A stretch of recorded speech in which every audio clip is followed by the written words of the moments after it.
Hello students, today I will explain you the rules of past indefinite tense in active and passive voice. Main topic हमारा active and passive voice है. इसमें हम past indefinite tense के sentence की passive बनाना सीखेंगे. Past indefinite tense के active voice के sentence की क्या पहचान है?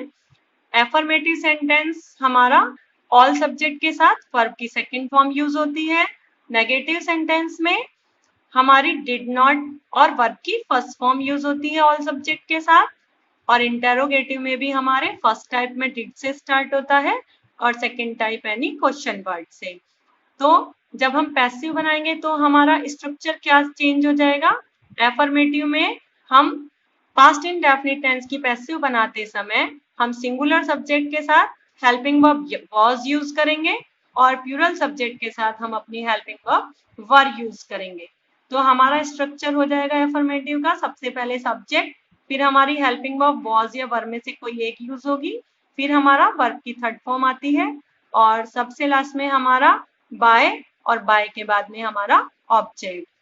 नेगेटिव में हम हेल्पिंग वर्ब के बाद नॉट या नेवर का यूज करेंगे और उसके बाद हमारी वर्ब की थर्ड फॉर्म आएगी. फर्स्ट टाइप इंटेरोगेटिव में हमारी हेल्पिंग वर्ब वाज या वर में से कोई एक को हम सबसे पहले यूज करेंगे, फिर सब्जेक्ट आएगा, अगर सेंटेंस नेगेटिव भी है तो फिर हमारा नॉट आएगा, उसके बाद हमारी वर्ब की थर्ड फॉर्म और सबसे लास्ट में बाय, फिर हमारा ऑब्जेक्ट और question mark. Second type interrogative में हम सेम क्वेश्चन वर्ड सबसे पहले लिखेंगे जो एक्टिव वॉइस के सेंटेंस में यूज होगा और उसके बाद हमारी हेल्पिंग वर्ब आएगी. ठीक है, हम एग्जाम्पल के थ्रू इसको और अच्छे से अंडरस्टूड करेंगे. हमारा एफर्मेटिव सेंटेंस का एग्जाम्पल है मुकेश हेल्प्ड मी यस्टरडे. इस सेंटेंस में हमारा सब्जेक्ट मुकेश है जो कि सिंगुलर फॉर्म में है और हमारी वर्ब की सेकंड फॉर्म यूज हो रही है, कोई हेल्पिंग वर्ब नहीं है. इट मीन्स ये पास्ट इंडेफिनिट टेंस का एफर्मेटिव सेंटेंस है. जब हम इसकी पैसिव बनाएंगे तो हमारा न्यू सब्जेक्ट क्या हुआ, मी, जो हमारा ऑब्जेक्ट है एक्टिव वॉइस में. मी जब हम इधर सब्जेक्ट के प्लेस पे ले जाएंगे तो ये कन्वर्ट हो जाएगा आई में.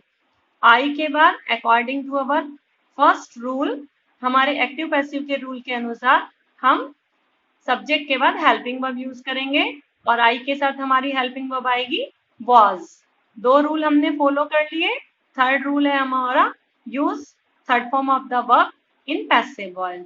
तो वर्ब की हेल्प की सेकेंड फॉर्म भी हेल्प होती है, थर्ड फॉर्म भी. तो हमने हेल्प यूज किया, other part of sentence yesterday और सबसे लास्ट में हमारा जो सब्जेक्ट ऑब्जेक्ट बन गया है मुकेश, उससे पहले हमने बाय का यूज किया है और एफर्मेटिव फॉर्म में सेंटेंस है तो उसके बाद हमारा फुल स्टॉप. नेगेटिव सेंटेंस में मैंने आपको बताया था ऑल सब्जेक्ट के साथ helping verb did not use होगा और वर्ब की फर्स्ट फॉर्म. तो इट मीन्स ये पास्ट इंडेफिनिट टेंस का नेगेटिव सेंटेंस है. जब हम पैसिव बनाएंगे तो हमारा नया सब्जेक्ट होगा a song. Uh song singular form में है तो हम सॉन्ग के बाद हेल्पिंग वर्ब वाज यूज करेंगे. सेंटेंस नेगेटिव फॉर्म में है तो नॉट यूज होगा. वर्ब की थर्ड फॉर्म सिंग की थर्ड फॉर्म संग होती है और सबसे लास्ट में हमारा जो सब्जेक्ट शी था उसका बन गया ऑब्जेक्ट. प्रोनाउन वर्ड है इसलिए इधर आते समय ये बन गया हर और हर से पहले हमने यूज किया है बाय. अब हमारा एग्जाम्पल आता है इंटेरोगेटिव सेंटेंस और वो भी first type. First type interrogative की हम फर्स्ट टाइप ही बनाएंगे. डिड क्योंकि सबसे पहले आ रहा है तो इट मीन्स ये फर्स्ट टाइप इंटेरोगेटिव सेंटेंस है. हम इसकी जब पैसिव बनाएंगे तो हम भी अपनी हेल्पिंग वर्ब सबसे पहले यूज करेंगे. हमारा सब्जेक्ट था एक्टिव वॉइस में यू और ऑब्जेक्ट था हमारा मी. जब हम इसकी पैसिव बनाएंगे तो हमारा नया सब्जेक्ट बनेगा मी. जब इधर आ जाएगा तो बन जाएगा आई और आई के साथ हम यूज करते हैं हेल्पिंग वर्ब वाज. तो हमारी सबसे पहले हेल्पिंग वर्ब आई वाज और वाज के बाद हमने अपना सब्जेक्ट लिया आई. क्योंकि सेंटेंस नेगेटिव फॉर्म में भी है तो नोट हमारा हेल्पिंग वर्ब के बाद नहीं आएगा क्योंकि इंटेरोगेटिव सेंटेंस है. नॉट हमारा आएगा सब्जेक्ट के बाद. नॉट के बाद हमने यूज की वर्ब की थर्ड फॉर्म. फिर सबसे लास्ट में हमारा जो सब्जेक्ट था वो ऑब्जेक्ट बन गया यू. यू में कोई चेंज नहीं होता और यू से पहले हमने पैसिव के वॉइस के रूल के अकॉर्डिंग बाय का यूज किया है और सबसे लास्ट में हमारा क्वेश्चन मार्क. फिर हमारे आते हैं second type interrogative. Second type interrogative की हम सेकेंड टाइप में ही बनाएंगे।